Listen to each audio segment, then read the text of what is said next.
Bonjour à tous. Ça fait longtemps que je ne vous ai pas parlé sur YouTube, ça a été juste une question de travail malheureusement, mais me voici de retour avec une nouvelle vidéo qui s'intitule « Les mauvaises traductions de 2012 ». Alors, la première faute de traduction, ça vient de pas loin de chez moi, donc c'est à l'aéroport de Bordeaux-Mérignac, et c'est un panneau à la sortie du terminal qui indique l'endroit où on peut trouver des voitures de location. Donc il y a quelqu'un qui a voulu traduire l'expression française à votre disposition. Donc au lieu de marquer at your disposal, qui est la bonne traduction anglaise de cette expression, il y a quelqu'un qui s'est trompé de préposition et qui a marqué to your disposal. Ça reste tout de même compréhensible, mais c'est une faute qui aurait pu être évitée juste en faisant une petite vérification, soit dans un dictionnaire, soit auprès d'un natif. Donc ça démontre que ce type de faute peut se produire à n'importe quel endroit. Alors ce deuxième exemple, ça vient d'une machine qui se situe à l'entrée d'un cinéma qui n'est pas loin de chez moi. Un soir, j'ai voulu aller voir un film et pour gagner un peu de temps, j'avais commandé mes billets sur Internet. Donc je me présente là-bas pour récupérer mes billets, donc à la borne de retrait de billets. Et lorsque je me présente là-bas, il y a la machine qui me demande de glisser ma carte dans le lecteur. Malheureusement, en anglais, il y a deux façons de traduire glisser. Il y a glisser au sens glisser sur une peau de banane, il y a glisser au sens glisser sa carte dans une machine.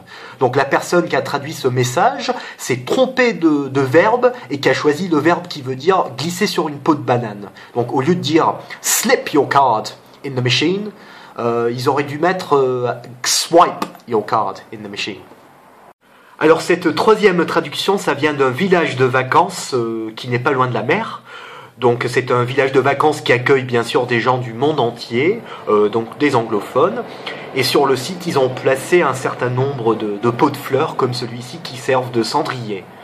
L'erreur ici, ça ne vient pas vraiment d'une question de terminologie, c'est plus un problème de prononciation. Lorsque j'enseigne l'anglais, je parle souvent du H-fantôme, c'est-à-dire le H que rajoutent certains francophones lorsqu'ils veulent prononcer des mots qui commencent par une voyelle. Donc il y a quelqu'un qui a fait cette même faute, mais cette fois-ci, cette faute s'est traduite en faute de traduction, et on a maintenant un pot de fleurs qui nous propose pas seulement un endroit où jeter nos mégots de cigarettes, mais aussi un endroit où obtenir du hashish. Donc un plateau à hashish, parce que hash en anglais c'est un mot qui désigne hashish.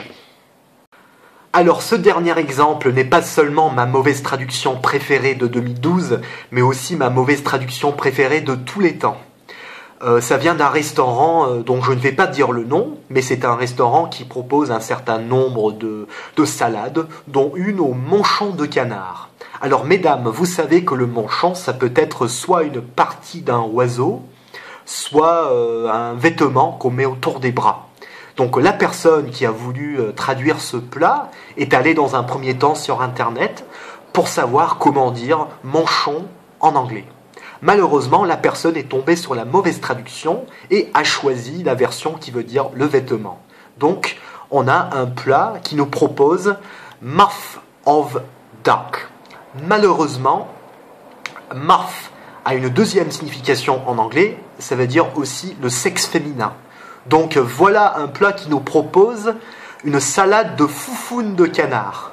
Bon appétit! Voilà donc 4 exemples de mauvaises traductions en 2012. Ce qui est intéressant, c'est qu'il y a les mêmes fautes que ce soit une grande société, comme une grande société de cinéma, ou juste un petit restaurant. Donc j'espère qu'en regardant cette vidéo, vous pourrez éviter de faire ce genre de fautes si jamais vous avez l'occasion de faire des traductions pour un public anglophone. J'espère que cette vidéo vous a plu et à très bientôt sur YouTube. Au revoir.